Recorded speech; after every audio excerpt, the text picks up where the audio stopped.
It is a very peculiar night in Paris in 1911. Former prefect Raymond is enjoying a cabaret performance by showgirl Nicole, while Ferdinand is going home after an evening spent playing cards. He stops in front of a statue to relieve himself but gets scared when suddenly, some weird golden lights appear above him.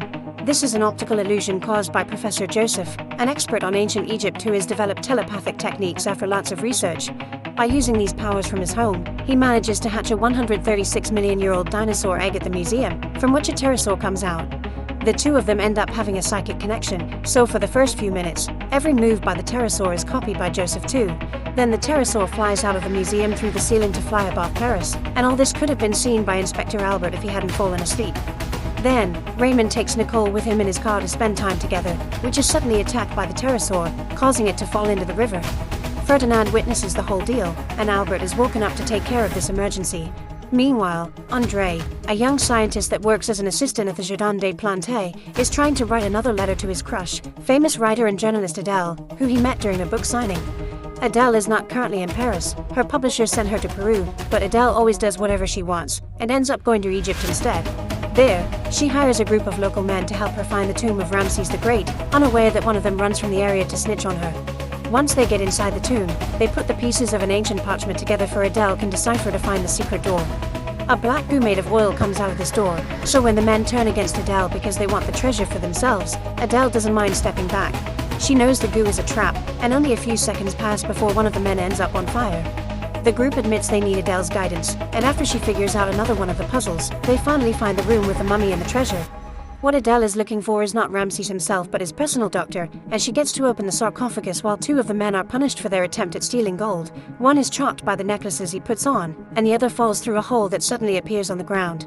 Adèle's inspection of the mummy is interrupted by her nemesis, Professor de la Veilde. Thanks to the information from his spy, he's come prepared with a bunch of soldiers to capture her. Confused, de la Veilde wonders why she even wants an old mummy, thus Adèle explains her sister is ill and this ancient doctor is the only one that can help her. Of course, he needs to come back to life first, and to achieve that, Adèle is planning to use Joseph's published research. De la Veilde finds the whole idea laughable and, after stealing the book, he makes the soldiers take her back to the first room to execute her since that is the punishment for foreign looters. When asked about her last wish, Adèle asks for a cigarette, so when de la Veilde comes closer to share one, she steals the lighter and hits him on the groin.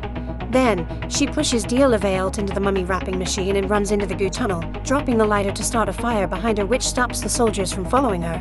Once she reaches the mummy room, she jumps into the sarcophagus and pushes it into the grave, breaking through the ground and falling into a river that takes her out safely.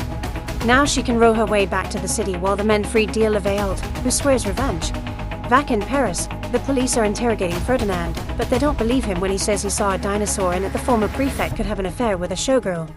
However, soon more information arrives and the bodies have been confirmed to be Nicole and Raymond, so Albert kicks Ferdinand out before telling his officers to keep this information private to avoid a scandal. This doesn't work out though, and in the morning, every newspaper in the city is talking about the pterosaur and Raymond's affair.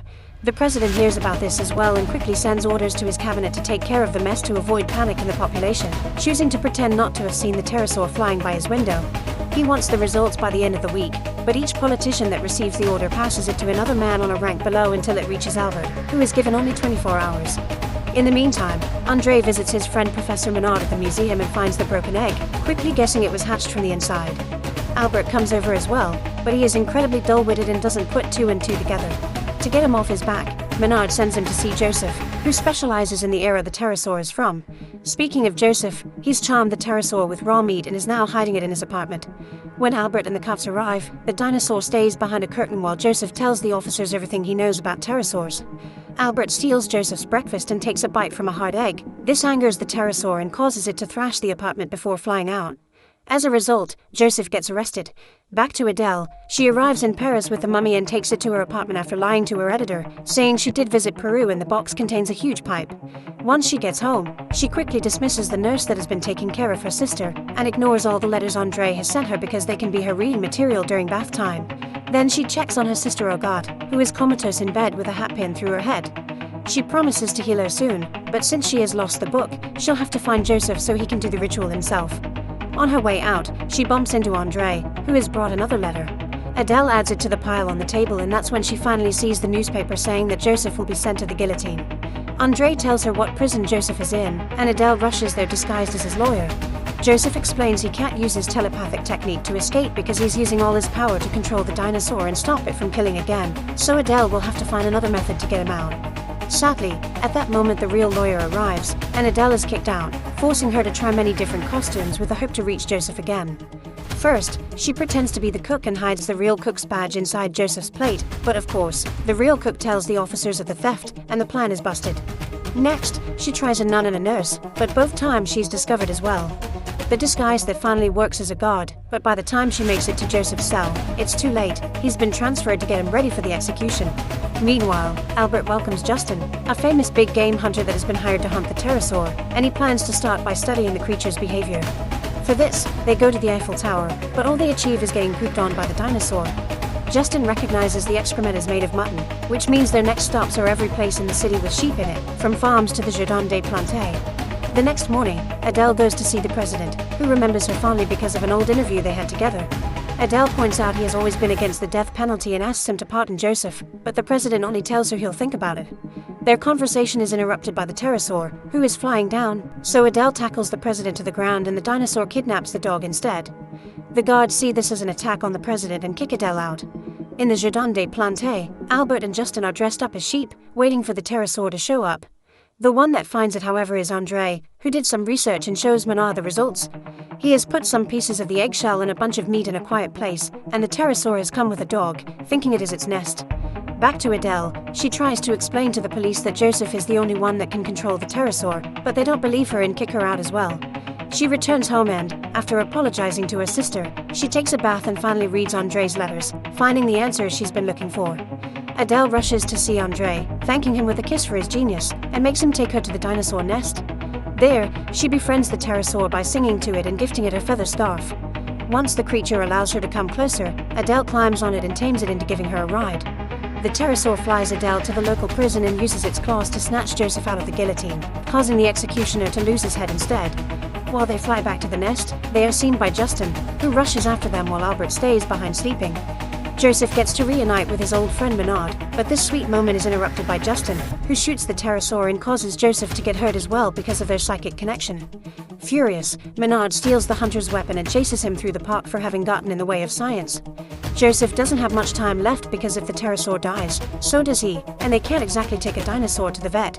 Adèle leaves André in charge of keeping the dinosaur alive for as long as possible while she takes Joseph to her apartment in order to finally do the ritual to revive the mummy.